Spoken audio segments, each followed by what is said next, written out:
설명회를 시작하도록 할게요. 일단은 뒤에 아마 늦게 오신 분들이 있으니까 중간중간에 들어오는 건 좀 양해를 해 주시고, 저는 창원고시학원의 부원장으로 일하고 있습니다.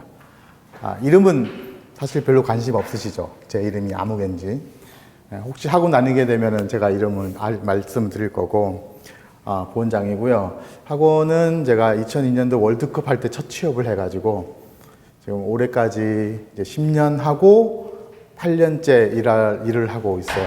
이게 동시에 발음하면 욕이 돼가지고 나눠서 얘기해 드립니다. 그래서 네, 일을 쭉 그 학원 관련해서 성인고시 뭐 공무원 경찰 말고도 자격증 같은 거, 로스쿨이나 감정평가사 이런 거 진행을 쭉 강좌 진행해 보면서 이제 수험가에 계속 있어 봤는데, 아무래도 사람들이 제일 많이 준비하는 게 공무원하고 경찰 시험인지라 수능이 몇 명 정도 시험 치는지, 수능 인구가 몇 명쯤 되시는지 아시는 분? 가장 최근에 수능 시험을 쳤다, 작년에 있어요? 없어요? 그러면 혹시 아십니까? 수능이 몇 명쯤? 저도 정확히 잘 모릅니다. 대충만 알고 있지. 알고 계시나요? 혹시? 한 50만 명쯤 되나요? 수능이? 네, 한 50만 명 뭐 그렇게 얘기하는 것 같고요. 지금부터 설명드릴 국가직 9급에는 보통 20만 명 정도 접수합니다. 많이 할 때 한 25만 명 정도 했던 것 같고, 경찰이 제가 좀 오후 3시에 경찰 설명회 할 건데, 경찰이 보통 경찰 수험생들이 보통 3만 명 정도 되거든요, 전체. 근데 이제 과목 개편 2014년도 되면서 공무원 하는 분들이 경찰 시험을 칠 수 있게 됐어요. 선택 과목을 해서. 그래도 한 3만 명 늘었습니다. 경찰 수험 인구가 한 6만 명쯤 되죠. 그래도 여전히 공인중개사 이렇게 접수한 인원 보니까 공인중개사 접수하시는 분들이 한 20만 명 정도 되더라고요. 그래서 그런 거 보면 국가직 한 20만 명이 넘으니까 수능 말고 정말 많은 사람들이 준비하는 시험이 공무원 시험이고요. 그 공무원 시험 중에 뭐 경찰도 있고 소방도 있고 뭐 그렇게 합니다.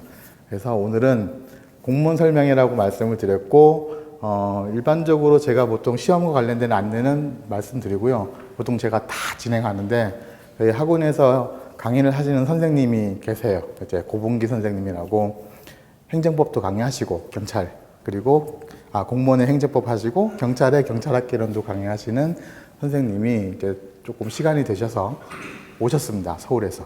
그래서 잠깐 이제 공부하는 방법, 그 광고에는 뭐 최단 기간 합격 비법이라고 제가 광고를 했는데 좀 도움되는 말씀을 해주신다 해서 한 5분쯤 있다가 들어오실 것 같아요. 그래서 처음에 제가 좀 진행을 하고 바로 선생님 소개시켜서 선생님 말씀을 듣고 제가 마무리하게 되면 한 1시간 반 정도 예상하고 있습니다. 자, 일단 시작을 해볼 텐데요. 제가 지금 나눠드린 자료는, 책자는 요거 제목에 작년도 지방직 기출문제라고 되어 있습니다. 공무원 시험 문제 실제 출제했던 문제에 저희 선생님들이 해설을 다 달아놔서 핸드북으로 만들었어요. 들고 다니면서 저희 학원생들은 계속 봅니다. 다 외워야 되거든요, 달달달달. 그래서 기출문제 해설한 자료고요. 처음에 띄워드린 자료는 올해 2019년도 9급 국가직 공고문 선발 인원입니다. 2019년도 올해 9급 채용 인원이죠. 인원의 선발, 그다음 뭐 인원 과목 다 나와 있는 안내문이고요. 저 넘겨보시면 두 번째 나와 있는 게 뭐라고 되어 있어요? 2019년도 국가공무원 9급 공개 경쟁 채용시험 합격선 최종 합격자 및 여성 비율. 그러니까 얼마 전에 6월 13일 날 최종 합격자 발표가 났습니다. 9급 면접까지 다 끝나고 최종 합격자 발표가 났는데, 그 합격자 발표하면서 나오는 자료예요. 그래서 이 자료 보면 각 직례별로 아까 공고문에 있었던 선발 인원, 위에 상단에 첫 번째 칸 보시면 접수 인원, 그 다음에 응시 인원, 시험 접수했다고 다 응시하는 게 아닙니다. 그리고 커트라인, 합격선. 합격선은 좀 특이한 게 세 자리로 나와 있어요.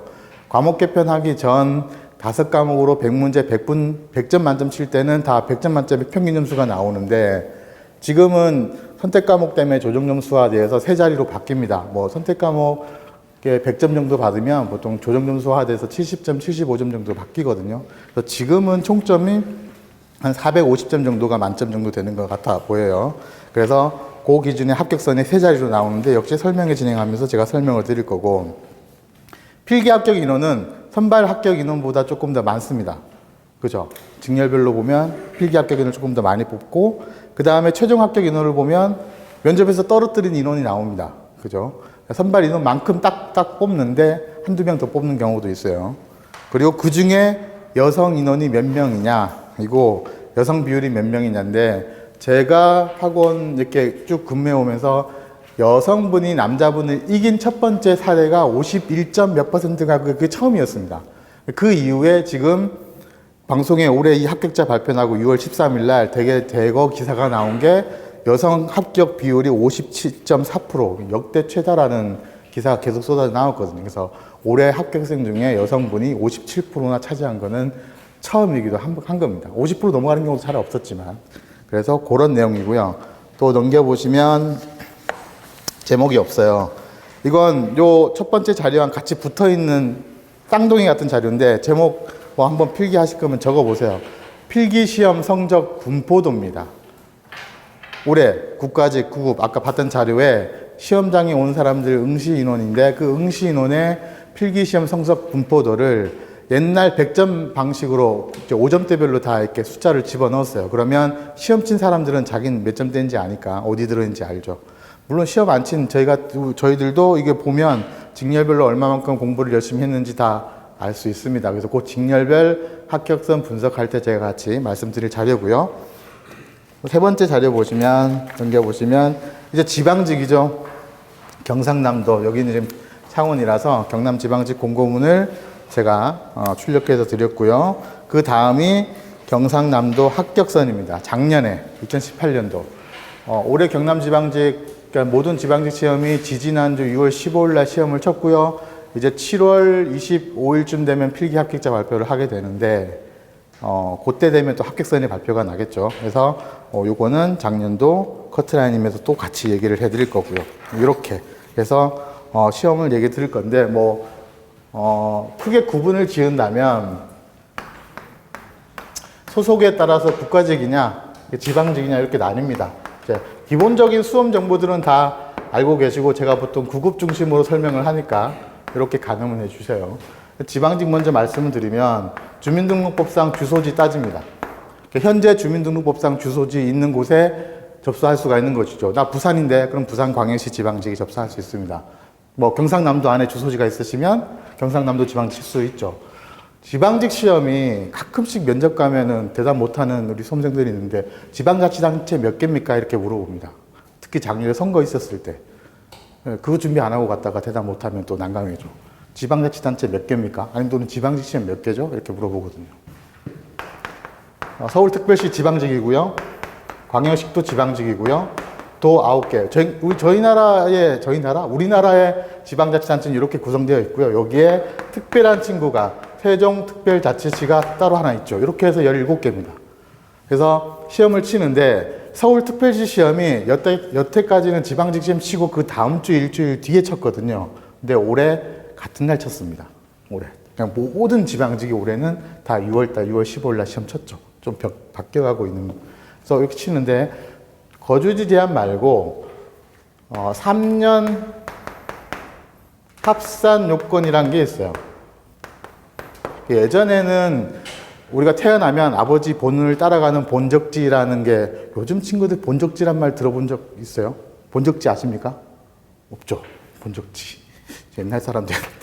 본적지라는 게 주민등록법상 주소지가 있고 본적지가 있었어요. 아버지 고향을 따라가는 그 본인데, 사담으로 잠깐 말씀드리면, 그 본이라는 개념이 이제 호적법에 근간을 두었거든요.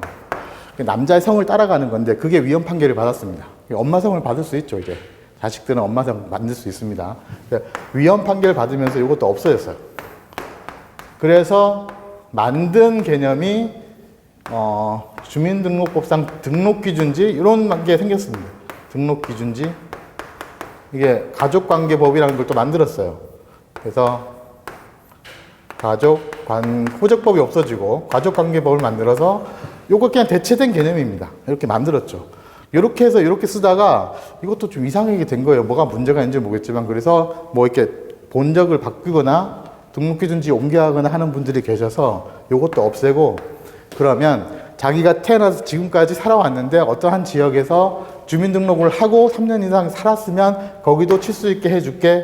이렇게 된 겁니다. 그래서 지방직 시험은 거주 제한 요건이 2개인데 둘 중에 하나만 적용하면 다 칠 수가 있어요.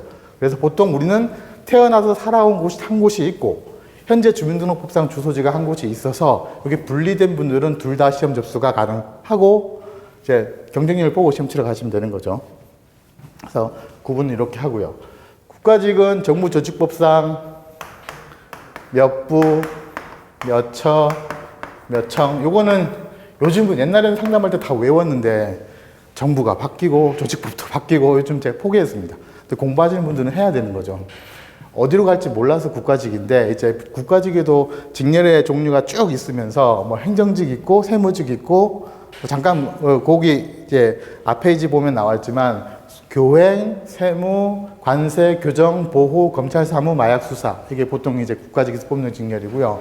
기술직이라 해서 뭐 기계, 전기, 화공, 농업, 임업, 토목, 건축, 전산, 전송기술 뭐 이런 거 있죠. 방재, 안전. 국가직이 아까 구급 공고문에 직전에 나와 있는데 그 관련된 부서로 발령 받습니다. 근데 제일 애매한 게 일반이죠. 일반 행정. 일반은 어디로 갈지 몰라서 일반인 거예요. 그냥 필요한 부서에 그냥 갖다 놓겠다는 거죠. 그래서 일반 행정의 모집을 조금 복잡하게 하긴 하지만 거기까지 들어가지 말고 종류를 좀 여러 개 합니다. 그래서 뭐 요 커트라인 분석도 제가 좀 이따가 할 때 같이 해드릴게요. 그래서 구분을 이렇게 하죠. 요 외에 국가직, 지방직 외에 따로 각 구처청에서 뽑는 경찰청에서 경찰을 공무원 따로 뽑죠. 교원, 선생님, 교원 임용 시험 따로 뽑죠. 그 다음에 소방도 따로 뽑죠. 군무원, 지난주 토요일 날 군무원 시험이 있었거든요. 그래서 따로 뽑습니다. 그래서 공무원의 시험 종류가 엄청 많아요. 경찰도 들어가면 어차피 여기도 뭐 해양경찰에 대비해서 육지경찰이 있고 육지경찰은 뭐 대비해서 뭐 100일 청와대 외곽경성비는 100일 경비단, 뭐 경행특채, 뭐 전위경특채, 뭐 공채 이런 거 있고 그래서 각 시험별로 뽑는 어떤 종류들이 다 따로 있는데 요거는 논외로 하고 혹시나 여기 중에서 궁금한 거 있으시면 오늘 설명에 맞추시고 상담자들이 어차피 저희 데스크에 다 대기하고 있으니까 더 여쭤보고 물어보고 가시면 됩니다. 물론 학원 커리큘럼이나 수강료는 당연히 말씀을 드릴 거고 오늘은 여기서는 제가 학원 수강료 말씀 안 드립니다. 그래서 정보만 전달해 드리는 자리니까 잘 들어주시면 좋겠어요. 그래서 이렇게 구분이 되죠. 올해 지방직 날짜가 제가 말씀드렸지만 6월 15일이었거든요. 서울도 같은 날짜고 국가직이 4월 6일인가요? 구급 기준입니다. 그러면 요거는 내년에도 비슷하게 적용될 거예요. 그래서 시험은 치지 말아야도 칠 거기 때문에 혹시 지금부터 내년 시험 준비한다 하면 요때쯤 되면 시험 칠 거고 그럼 공고는 언제 날까요? 국가직은 보통 1월 1일 전후에서 전체 공고문이 발표가 됩니다. 원서 접수는 2월이나 3월달 또는 1월 말. 요즘은 원서 접수 다 이제 컴퓨터로 다 해가지고 실제 뭐 관공서 방문해가지고 풀 붙이고 인지 붙이는 이런 장면이 없어졌죠. 그래서 옛날에 그런 거 접수하러 이제 한 번씩 원서 접수장 가보면 뭐 줄을 어마무지하게 서서 하루 종일 접수하는데 줄 선 사람도 있었는데 없어졌어요. 지방직, 저희가 이제 워낙 이제 인터넷이 발달된 나라이다 보니까 다 그렇게 처리를 하게 됐죠. 그래서 공고는 이렇게 나오고요. 지방직은 지금 나눠드렸지만 보통 2월에 공고가 납니다. 그래서 접수하고 시험 치죠. 그래서 시험이 언제 있느냐, 몇 명 뽑느냐, 아무리 궁금해 해봐야 공고가 나지 않는 이상 알 방법이 없어요. 저도 몰라요. 좀 친절하게 요즘은 관련 시험 기관에서 예정 공고라 해서 날짜 정도는 한 연말에 시험 언제쯤 치겠다는 거는 보도자료로 나오지만 뭐 정확한 선발 인원은 공고문에만 언급이 되기 때문에 미리 뭐 궁금해 하셔도 소용이 없습니다. 그래서 때 되면 시험을 친다라는 건 알아주시고요.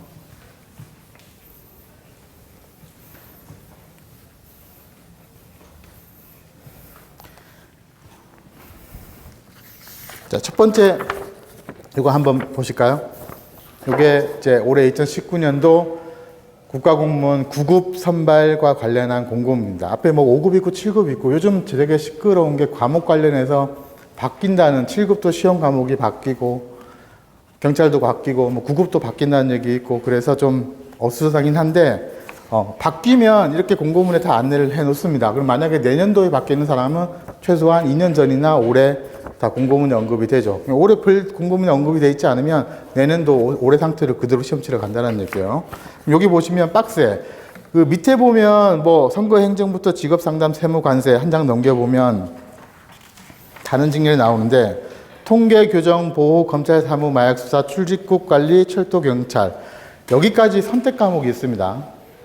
그러니까 국어, 영어, 한국사 필수 과목에 두 과목의 선택 과목이 있어서 5과목을 조합을 해야 되지만 그 밑에 기술직들은 전부 다 5과목이 픽스예요. 고정이에요. 그러니까 100점 만점이에요. 100문제니까 하나 1점씩 계산하시면 평균 점수 구할 수 있어요. 그래서 커트라인이 그렇게 나오는데 선택 과목이 있는 것들은 전부 다 조정 점수화 돼가지고 여기 수능 세대니까는 조정 점수라는 말은 다 알고 계실 거고 변환이 됩니다.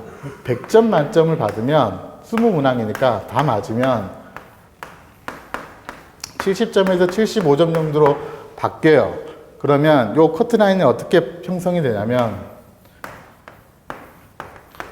공통 국어 국가직 지방직 필수 과목인 국어, 영어, 한국사는 100점 만점이니까 요즘 뭐 85점 정도는 받아야 되겠죠. 최소한 행정직 관련해서 이렇게 받으면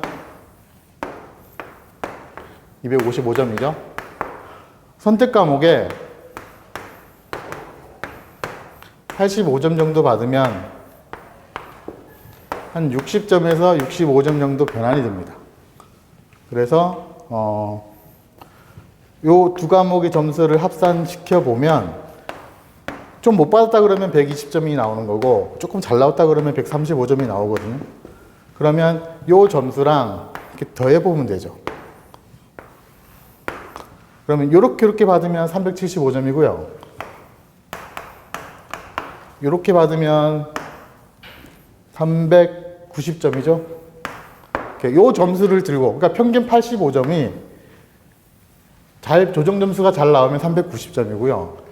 아니면 그럼 보통 조금 더 잘 못 봤다 그러면 375점이 되는 거예요. 그래서 해자리수 나와 있는 총점의 기준을 85점이라는 평균 점수를 들고 딱 대입해 보시면 여기 점수대에 어디 있는지 알고 있는데 시험의 난이도가 변수입니다. 작년 지금 보여드린 올해 국가직 9급의 커트라인은 행정직 관련된 부분이 다 400점이 넘어요. 시험이 엄청 쉬웠어요. 너무 쉬워서 문제였습니다. 그러니까 400점은 여기서 한 문제씩을 더 맞아야 400점이 나옵니다. 90점. 그래서 이 세 자리 점수를 옛날 방식 기술직처럼 100점 만점으로 알고 싶다. 뒤에 어떻게 보면 경남지방직 커트라인이 있잖아요. 경남지방직 커트라인도 똑같이 형성되기 때문에 이 세 자리 나오는 총점을 100점 만점으로 알고 싶으시면 우리가 시험 치는 과목 5과목으로 나누고요. 지금 저 초등학교 다니는 딸하고 이거 하고 있는데 네. 이게 잘 안 되더라고요. 저희 딸 10살인데. 맞죠? 80점? 이렇게 되죠? 그러면 여기다가 일괄적으로 10점을 더해 주시면 100점 만점의 느낌이 나오는 거예요. 그래서 아까 점수 분포되어 있죠? 가로로 되어 있는 표. 그거는 100점 만점으로 되는 거기 때문에 이 조정 점수랑 맞지 않습니다. 그러면 그 맞추기 위해서는 그 점수 분포에 있는 점수에다가 플러스 10으로 바꿔 놓으면 그러면 75점 구간에서 80점 구간은 실질적으로는 85점에서 90점 구간인 거예요. 점수 분포도. 여기서 인원을 맞춰보면 거의 다 맞아 떨어집니다. 그래서 400점이 보통 100점 만점으로 치자면 90점이 되는 것이죠. 근데 올해 행정직 관련 커트라인 보면 다 400점이 넘어요. 90점이 넘는다는 얘기죠. 100문제 중에 2개 틀리면 떨어졌다는 얘기죠. 옛날에는 붙었는데. 시험이 쉬우면 이게 문제예요. 시험이 쉬우면 누가 실수를 덜 했느냐를 보는 거죠. 근데 사람이란 게 이게 100점 만점이거든요. 10시부터 시작해서 이렇게 칩니다. 11시 40분까지 100분 칩니다. 100분에 100문제 칩니다. 기출문제 드렸죠? 영어 구성을 보시면 영어는 보통 20문제 중에 10문제가 독해 지문이에요. 독해. 시간의 압박이 팍 생기죠. 국어도 상식적으로 생각해도 문학이든 비문학이든 지문 문제가 있겠죠. 그러면 국어 하는데 보통 20분 잡아먹거든요. 빨리 풀면 17분에 푸는 애들도 있지만 20분 잡아먹고 영어 20문제 푸는데 보통 30분 잡아먹습니다. 합격생들 기준으로. 그럼 두 과목에 이미 100분 중에 50분을 할애를 했어요. 마킹하는 것도 한 10분 걸리거든요. 그러면 60분이 이제 없어요. 40문제가 남았는데 40분이 남았는데 문제는 60문제가 남았으니까 나머지 세 과목을 어떻게 풀어야 돼요? 한 15분, 17분 뭐 이렇게 풀어야 다 풀려요. 그거는 한번 검토할 시간도 없이. 그러니까 100분 안에 100문제 푸는 것조차도 일단 기본적으로 훨씬 어려운 일인데, 물론 공부량이 안 되셔가지고 그냥 찍기만 하는 분들은 시간이 남아요. 근데 내가 푸는 사람들 입장에서는 이게 모자라요. 그래서 공부를 거의 뭐 완벽하게, 사람들이 나 100%의 실력이라고 자신만만하게 가시면 깎여서 한 70% 정도 실력 발휘하고 나옵니다. 이거 시간 배분, 그 다음에 난이도 때문에. 난이도는 시험장 가서 문제를 딱 펼쳐봐야 할 수 있는 거죠. 근데 쉬워도 문제인 게, 쉬우면 이렇게, 어려워도 문제인 게, 작년도 커트라인은 너무 시험이 어려워서 국가직 행정직 보통 400점 기준으로 얘기하면 380점, 370점 이렇게 떨어졌어요. 그럼 380점을 얘기한다면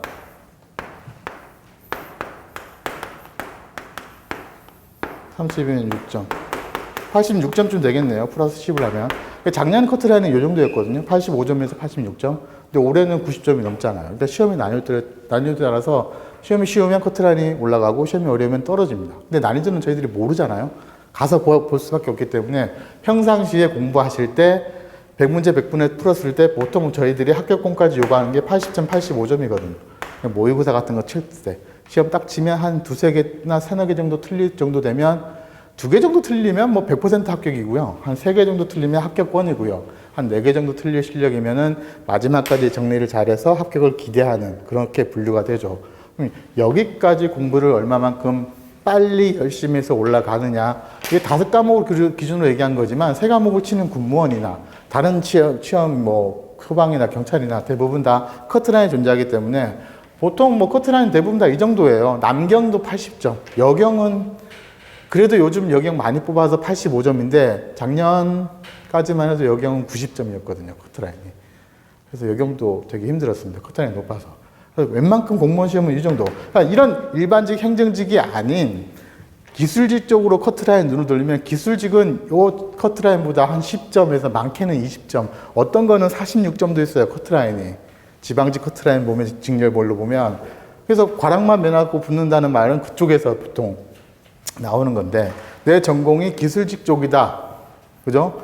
뭐, 국가직에 보면은 기계, 전기, 화공, 농업, 임업, 토목, 건축, 전산, 전송기술, 국가직 직렬이고요. 특이하게 지방직으로 뽑는 또 기술직으로 분류되는 것들, 뭐, 보건, 간호, 이런 것들 있죠. 그래서 이런 것들 하고, 또 좀 특이한 게 사회복지 전공하시는 분 있나요? 사복. 이건 기술직은 아니죠. 행정직 보시는 분들이죠. 근데 전공자 자격증 없으면 시험 접수 못하겠다 막아놨습니다. 면허 같은 거. 그래서 지방직으로 뽑는데, 사회복지는 어차피 자격증 소지자만 칠 수 있기 때문에 누구나 못 쳐요. 그러면 이미 들어가는 사람들이 칠 수 있는 사람들이 정해져 있어서 행정직에 비해서 사회복지는 보통 커트라인이 적게는 5점, 많게는 10점 낮아요. 그러니까 행정직 하다가 너무 지친 애들이 이제 사회복지 오히려 온라인을 이수해서 자격증 받고 사회복지로 바뀌는 친구들도 많아요. 근데 웃긴 거는 실제 행정직하고 붙어가지고 열심히 지방 주민센터에 딱 발령받았는데 업무가 사회복지야. 이런 경우도 많아요. 그래서 참 이렇게 원치 않게 업무가 행정직이지만 사회복지를 담당하게 되는 그런 경우도 있습니다. 근데 이제 사회복지는 그 업무 자체에 어떤 사명감이나 뚜렷한 이유가 있어서 훨씬 더 일을 잘할 수 있는 분들이 했으면 좋겠다는 게 개인적으로, 당연히 전공자들을 뽑아야 되겠죠. 그래서 그렇게 생각을 하죠. 합격생들을 만드는 게 목표이기도 한데, 공부를 열심히 시켜서 합격이 안 되잖아요. 그럼 또 포기를 시키는 게 제 일이기도 해요. 그럼 얼마만큼 공부하면 포기할 수 있을까? 얼마만큼 공부하면 포기할 수 있겠습니까? 2년. 저도 그렇게 생각합니다. 2년 정말 열심히 했는데 안 되면 포기해야죠. 계속 잘 들어가고 있어요, 목소리? 조건은 동일해요. 이제 본격적으로 공부하는 얘기 좀 해드릴게요. 제가 상담하면 항상 꼭 이 얘기를 해드립니다. 20문제 5과목 100문제, 10시부터 시작해서 11시 40분까지 칩니다. 조건은 동일하죠. 뭐 아까 선생님 말씀하셨지만은 다 평등해요. 뭐 여기 뭐 남녀도 구분도 없고, 남녀 따로 뽑는 건 있을 수 있는데 뭐 그 차별하지도 않고, 학력은 요즘은 학력 기재란도 없습니다. 원서 접수하실 때 보면 뭐 학력 기재란 자체가 없거든요. 그래서 학력도 필요 없고, 나이는 뭐 최저 응시 연령만 되면 다 칠 수 있게 해놨죠. 뭐 그 상한선이 있었는데 그것도 없어졌죠. 정년만 안 되면 다 칠 수도 있고. 그래서 조건은 다 동일한데, 그러면 시험장에 온 사람들의 실력만 다른 거잖아요. 제가 나눠준 자료에 요 한번 볼게요. 첫 번째 성적 분포도랑, 그다음에 제 요 표 있죠? 여성 합격자 비율 나온 거. 그 두 개를 이렇게 딱 나란히 펼쳐 보십시오. 접수를 가장 많이 하는 직렬이 역시 행정직인데, 행정직에도 종류가 좀 있는데 그 종류 얘기는 조금 생략하고, 맨 위에 보면 전국 일반 되어 있는 게 있어요. 행정직 전국 일반. 몇 명 뽑습니까? 294명 뽑죠. 올해 2019년도 1월 공고문에 행정직 전국 일반 249명 뽑는다고 공고를 했거든요. 그러면 약속했죠? 그러면 접수를 했어요. 접수 인원이 33,539명이죠. 근데 요게 시험장에는 25,000명이니까 다 어디 갔을까요? 25,204명. 눈 뜨고 가기 싫으시면 안 가시면 됩니다. 접수해 놓고. 그죠? 뭐 5,000원, 9급은 5,000원, 7급은 만원, 뭐 응시료가 7급 7,000원, 8,000원? 갑자기 생각이 안 나네요. 저 있지만, 뭐 가기 싫으면 안 가면 되죠. 그래서 접수 인원, 기사는 보통 이렇게 나오죠. 선발 인원 대비 접수 인원. 그러니까 어마무지합니다. 근데 실제 또 안 가고요. 그러니까 이렇게 해서 시험 필기 합격 인원이 요 단위를 보면 410명이 필기 합격자입니다. 근데 최종 합격자는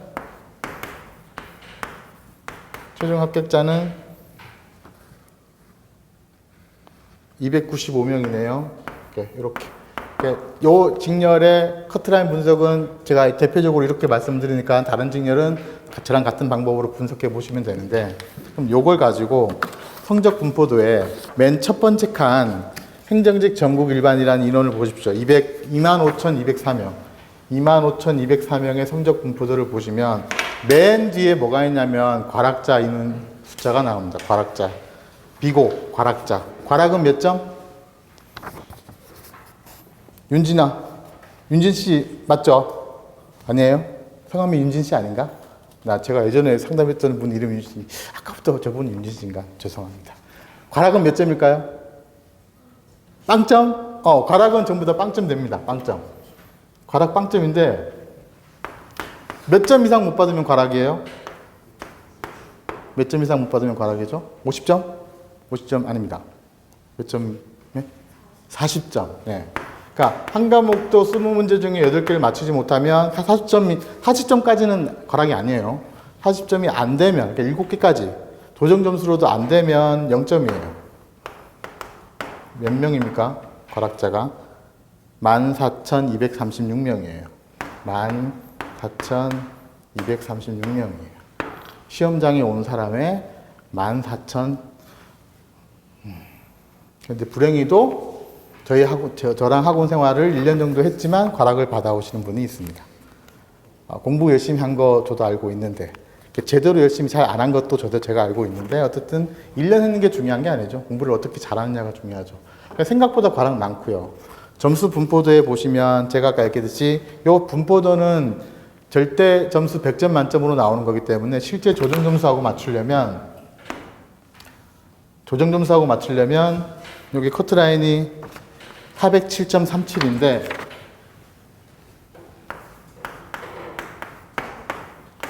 아까 제가 얘기했죠? 100점 만점으로 느끼나면 400점이 90점이니까 91점과 92점 사이거든요. 91점과 92점 사이예요. 그럼 이 점수 분포도에 이렇게 보면 첫 번째 칸 40명은 85점 이상 90점 미만 되어 있죠. 실제적으로는 95점 이상자입니다. 그죠?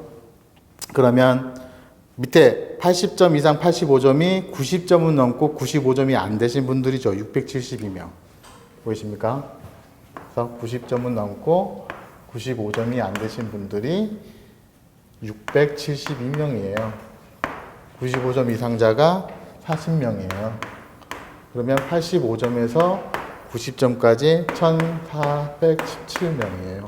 실질적인 저희 공무원 사람들이 가장 많이 접수한다는 행정직, 그리고 가장 치열하다는 행정직의 현 주소죠. 이 정도 사람들이 열심히 공부를 한 건데 전체 접수 인원 중에 그래봐야 2,000명 조금 넘습니다. 2,000명 좀 넘는다고요. 필기 합격을 400명 했으니까 커트라인이 여기 있는 거죠. 91점, 92점이니까 여기 있는 거죠.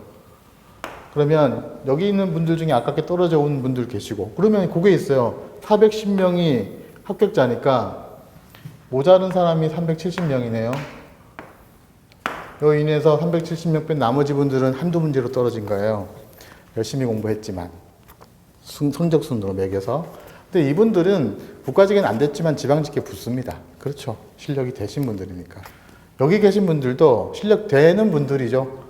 당일 시험에 과목별로 한 문제씩만 실수해도 5점이 나가는 거기 때문에 여기까지는 실질적으로 경쟁률이 되시는 분들이고, 실질 경쟁률이 되면 제가 무슨 말씀을 드리냐면 합격하는 겁니다. 요거는 떨어졌어요. 근데 뒤에 있는 지방직에는 붙어요.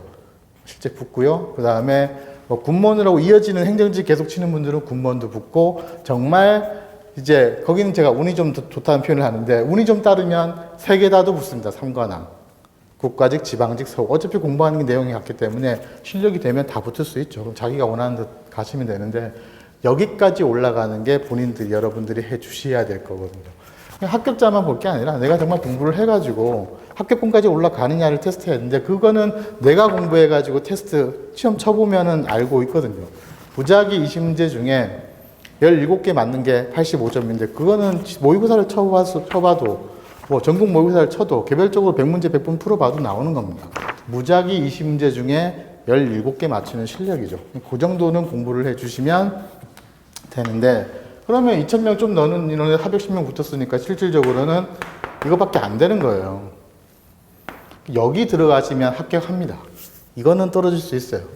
뒤에 있는 시험에 붙는 거죠. 제일 해마다 뚜껑이 열리면 가장 먼저 치는 국가직 9급이 먼저 있으니까 4월에 국가직, 뒤에 6월에 지방직, 군무원 있으니까 얼마든지 공부를 열심히 해서 이렇게 만들어 놓으시면 합격하는데, 뭐 얼마만큼 해야 이 점수 받는다는 얘기죠. 얼마만큼 하면 합격할 수 있을까요? 바로 이어서 말씀 한번 드려볼게요. 공부, 우리 선생님 이 얘기 해주실 줄 알았는데 안 하고 하셨으니까 제가 하겠습니다. 하루에 눈을 떠서 공부를 제일 많이 하면 몇 시간 하겠습니까?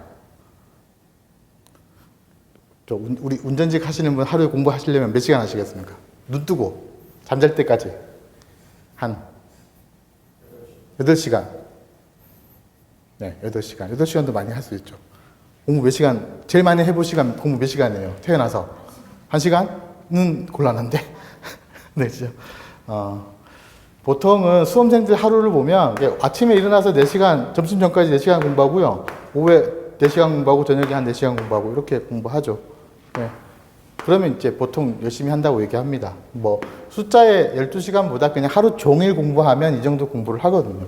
근데 수험생들 중에는 병행하시는 분들도 있죠. 직장인이라든가 가정이라든가 뭐 재학생들 공부를 병행하는 분도 있으니까. 그럼 필요한 건 뭐냐면 이분들이 공부할 수 있는 그 공부 기간과 같지 않은 거죠. 같을 수가 없죠. 보통 제가 공부는 시험 치는 과목을 정리하고 외우는 거라고 표현하는데, 시작하는 분들이 공부를 하려면 뭘 해야 될지 모르는 경우가 많거든요. 그래서 공부를 할 수가 없죠. 그래서 뭐 학원을 선택하든 뭐 인터넷 강의를 선택하든 강의를 선택을 해서 시험 치는 그 과목을 뭘 공부할 건지 이해하시는 게 먼저예요. 그래서 시작한다고 바로 공부가 되는 게 아닙니다. 그러니까 뭘 공부하고 시험에 뭐가 나오는지 아무리 기출문제를 본인이 들여다봐도 전 영역을 다 분석할 수 있는 게 아니라서 강의를 들으시죠. 실강이냐 아니면 모니터로 보느냐의 차이죠. 강의를 듣고 이해하는데 적어도 한 번은 안 된다고. 처음부터 끝까지 1회독 해가지고 이해하는 사람이 없습니다. 아니, 그건 불가능하죠. 제가 뭐 전공을 뭘 했다 하더라도 전공을 그 처음부터 쓱 한번 들었는데 다 안다? 거짓말입니다. 그래서 2번, 많게는 3번을 들으셔야 되거든요.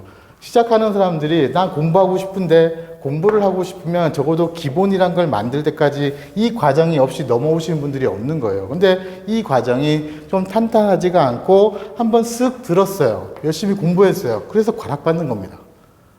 부실해서. 기본이 무작위 20문제가 되게 무서워요. 공부는 이만큼 제가 이렇게 표현하거든요. 상담하면서.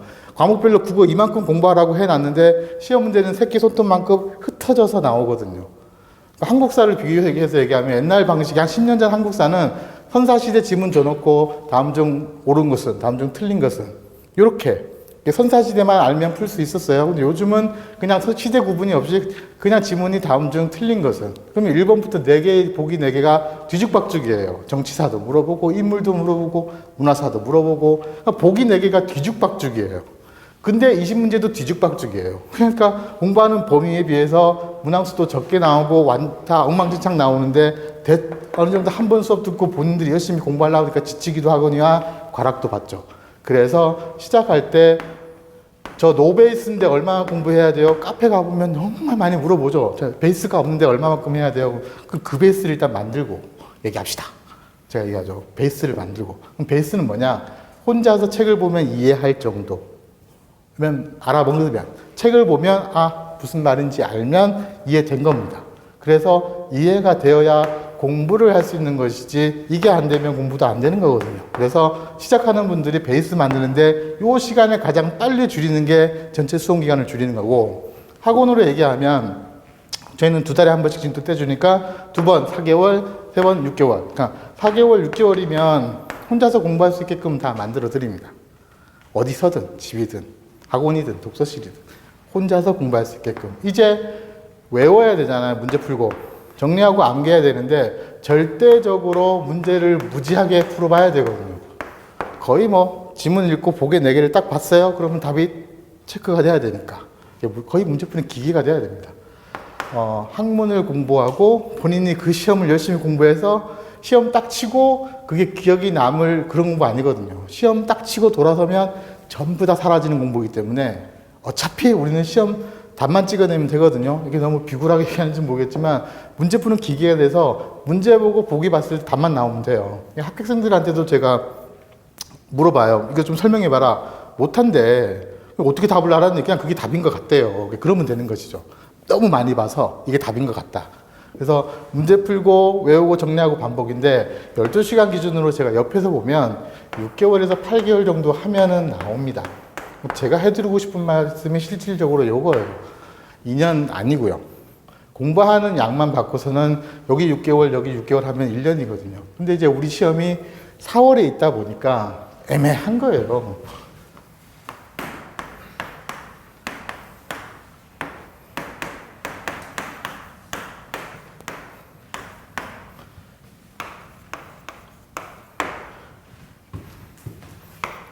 대부분 언제 시작하냐면 몇 대 시작합니다. 올해 1월달 2월달 쏟아져 나오죠. 졸업하시고 그만두고 아니면 뭐 직장 다니시는 분들도 연말에 딱 정리해서 여기 국가직 시험 이때 열심히 공부하시죠. 열심히 깨지고 뭐 처음이니까 괜찮아 이렇게 하시거든요. 지방직 시험 칩니다. 열심히 또 깨지고 원인이 뭐냐면 이렇게 공부랑 전혀 상관없이 시험만 공부하신다는 얘기예요. 지난주에 6월 22일 날 공무시험 있잖아요. 이거 쳤어요. 이것도 깨지고. 어떤 직렬로 시험 여러 번 치는 거는 기회이기도 하지만 이렇게 3번 떨어지면 상처도 훨씬 큽니다. 상처 크니까 이 정도 이렇게 3번 떨어져 2번째는 타격을 좀 받죠. 힘든데 3번째 치고 나니까 자기가 공부한 게 없기 때문에 미천이 이제 다 드러났어요. 그래서 거의 박살납니다. 공포가 되죠. 이거 준비할 수 있을까? 이 생각을 정리하려고 좀 여행 좀 갔다 오겠습니다. 저한테 저 좀 다녀오겠습니다. 여행을 가야 돼요. 머리를 좀 식혀야 되기 때문에. 그래서 언제 오시느냐? 이때 오거든요. 좀 해볼까? 근데 이게 없잖아요. 시험만 친 분들은 요걸 못 만듭니다. 왜냐하면 정상적으로 처음부터 끝까지 한번 완주하고 다시 듣고 하는 걸 해본 적이 없어요. 그래서 다시 여기서부터 시작해야 되거든요. 그러면 여기서 시작하는 거라. 한 번 듣고 두 번 들으니까 시험 공부 나요. 3개월 뒤에 시험이에요. 안 될 확률이 훨씬 높습니다. 그죠? 스트레스 엄청 받고 작년에 3번 떨어져본 기억도 있고 힘들어요. 그런데 그 와중에 열심히 하신 분들 중에 합격자가 나올 수도 있겠죠. 사람에 따라 또 다를 수도 있고 아니면 뒤에 또 있으니까 이렇게 공부하면 자칫 잘못하면 요 앞에 시간 까먹고 중간에 쉬고 후반기에 시작해서 시간이 모자라서 안 되면 2년이 넘어가는 거예요. 그러면 2021년도 옵니다. 시간이 앉아있는데 3년이 그냥 오는 거예요. 그래서 너무 잘못 공부하는 경우가 훨씬 많으셔서 그럼 이제 이렇게 해보시면 제가 이렇게 얘기했거든요. 상담하면 죄송한데 4월 10일 날 합격하기는 요거 보여주고 이게 작년도 2018년도 거 보여주고 아깝게 떨어진 분들이 꽤 되거든요. 작년에 똑같겠죠, 이 자료가. 그러면 여기 계신 분들은 뒤에 있는 시험에 붙거나 그 다음에 넘어오겠죠? 저분들이 붙습니다. 요 시험인. 그러면 나는 이렇게 공부를 하지 말고 지방직 합격한다고 공부하지 말고 2020년도 합격하려고 공부를 좀 해볼까요? 이렇게 얘기하죠. 그럼 어떻게 해야 돼요? 한 바퀴 돌고, 두 바퀴 돌고, 세 바퀴 돌고, 시험은 치러 갑니다. 중간에 경험 삼아. 시험장 분위기도 보고, 그죠? 느껴볼 겸. 다쳐요. 뭐가 달라요? 합격하려고 애쓰는 거 아니에요. 그냥 수업만 잘 들었어요. 그러면 기본이라는 게 여기서 형성이 되죠. 그죠? 6월달까지 왔어요. 이분들 뭐 하냐? 혼자서 7, 8, 9, 10, 11, 12는 충분히 책을 반복해서 문제도 풀 수 있는 사람들입니다. 기본인 게 있으니까. 근데 학원은 이론만 하는 게 아니거든요. 이론은 저희는 2개월씩 1년에 6바퀴를 돌려주지만 문제풀이는 다릅니다. 11월, 12월 달부터 저녁에 우리 저희 3시간 문제풀이 하는데 이론 수업 마치고 문제풀이 하고요. 1월 달, 2월 달 문제풀이 하고요. 3월 달부터 국가직까지 또 모의고사 문제풀이 하고요. 국가직 끝나고 지방직까지 또 문제풀이 합니다. 8개월을 문제풀이를 해요. 정말 토 나올 정도로 애들 표현으로 하죠. 그러면 시작을 해서 여기 6개월 기본 베이스 닦고 후반부 문제 풀면서 정리 잘하면 여기 성적 안 나오면 이상한 거 아닌가? 그죠? 경험상 봤을 때 이렇게 시간을 투여하고 요만큼 공부해 주시면 점수가 나와요. 제가 보면. 그러니까 뭐 제 주변에 또는 학원생 중에 고등학교 때 공부 다 여기 오면서 처음 상담할 때 저 공부 잘하거든요 하면서 앉는 사람 별로 없어요. 대부분 저 공부 안 했는데 못 했는데 고등학교 때 꼴등했던 친구가 국가직 지방직 서울 다 붙은 친구도 제가 본 적이 있습니다. 학원에 있으면서 고등학교 때 자기 꼴등했대요. 영어에 진짜 알파벳밖에 몰라. 근데 어떻게 하다 보니까 어쨌든 열심히 했죠. 이것도 붙고 이것도 붙고 이것도 붙고. 그거는 그 사람이 바탕이 훌륭해서 붙은 게 아니라 그냥 기본적인 쌓아온 공부의 양을 채워가지고 합격하시는 거거든요. 그거를 좀 말씀드리고 싶은 거예요. 합격할 때 합격하는 게 뭐가 필요할까? 합격하려면 뭐가 필요할까? 합격하려면 뭐가 필요하겠습니까? 합격하려면 필요한 거. 필요하신 거. 아니, 자기 주문.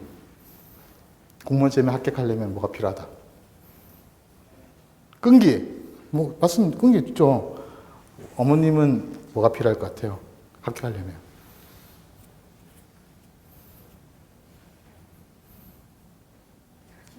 네, 자신감. 그럼요. 이거 정답 없습니다. 다 필요한 거죠. 끈기, 노력, 자신감, 다 필요한 종목인데, 전 계속 되묻거든요. 오늘도 설명회 들어오고 하루 종일 아침부터 설명할 때마다 전 덕목을 다른 걸 듣는 거예요. 어떤 때는 끈기했다가, 어떤 때는 인내했다가, 어떤 건 노력했다가. 그런데 오늘은 하루 종일 뭐가 필요할까 하는데, 오늘은 제가 생각한 게 자신감인 것 같아요. 자신감. 너무 자신감들이 떨어진 것 같다라는 생각이 들어요. 우리 그 친구분들이. 그러니까 너무 기사화돼서 말하는 게 이런 거니까.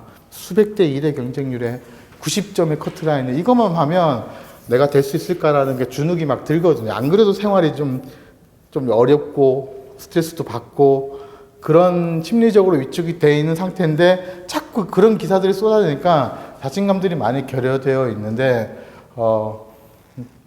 저는 오늘은 이 생각이 좀 많이 들었어요.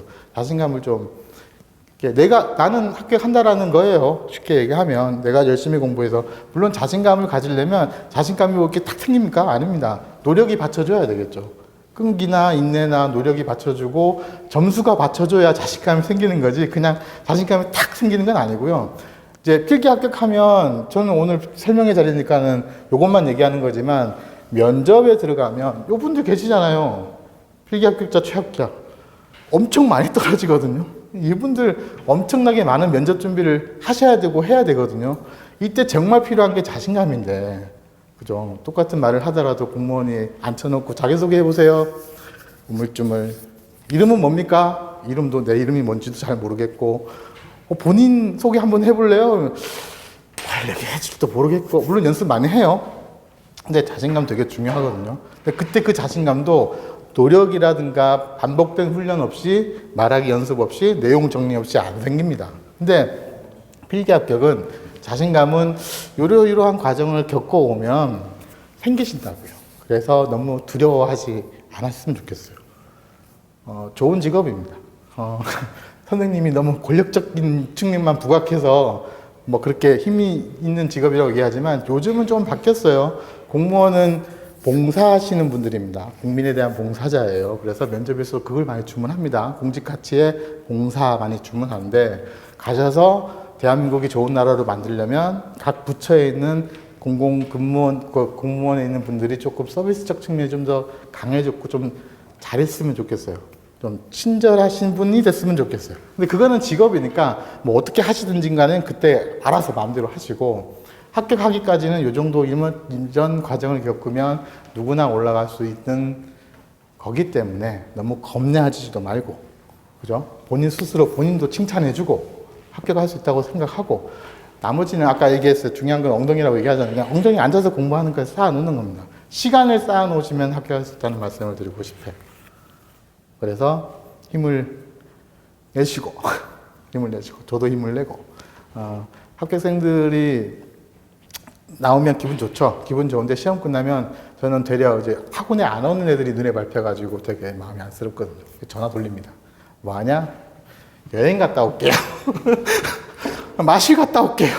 뭐 어디 다 집이 없어요. 어떻게 제가 얘기하죠. 시험 쳐고 후유증 커요. 후유증 클 때는 어떻게 회복하냐면 그냥 강의실에서 앉아 있는 게 가장 좋은 방법입니다. 저 초보 아닌데요. 아니 초보가 아니라도 3번 들었어요. 3번 들었는데도 안 됐잖아요. 그럼 뭐가 부족한 거예요. 그럼 강의실에 앉아 있어라 그럽니다. 제가 여기 있어라. 오늘 제가 또 문자 보냈습니다. 학생들한테 힘든 거 아는데 강의실에서 보자. 7월달 7월 다음 주는 저희 학원은 수업이 없어요. 6월 수업이 다 종강했기 때문에 수업이 없고요. 7월 8일부터 시작을 하는데 첫 주는 놀아도 되겠죠. 7월 8일날 개강하니까 다 놀다가 8일부터 와서 이론 문제풀이 다 하거든요. 경찰 시험이 또 8월 말에 있어서 다시 해보자라고 문자 보냈는데 놀면 안 되고 해야 다음 시험에 합격할 수 있는 거라서 지금 하시는 분은 그것만 생각하시면 돼요. 지금 하면 6개월, 8개월, 9개월, 10개월쯤 되는데 국가직이 있거든요. 여기 D-Day를 잡으시면 제가 12개월 얘기한 걸 조금 더 타이트하게 가져가시면 됩니다. 수업 듣고 조금 더 한 번 더 봐주고 복습하고 그죠? 문제풀이도 조금 더 빡시게 하고 그래서 조금 더 타이트한 느낌을 가져가면 얼마든지 12개월짜리 10개월에 딱 9개 넣을 수 있거든요. 요게 첫 번째 시험 이해하면 되죠. 요 양을 가지고 뒤에 있는 시험 치러 가는 거기 때문에 만약에 하다가 정말 버거워요. 스트레스 너무 받아요. 그러면 제가 타임을 뒤로 미루라고 얘기합니다. 여기다 대고 여기는 그냥 지나가면서 치라고 이렇게 상담을 해드리지만 지금 목표 설정은 여기여야만 되는 것이죠. 그래서 타임을 정하고 나머지 시간을 열심히 하시면 여기 할 만한 시험이라는 것을 꼭 말씀드릴게요. 그렇게 해서 개별증을 갖고 공식적인 설명회는 오늘 여기까지 해서 마치도록 하겠습니다. 감사합니다. 수고하셨습니다.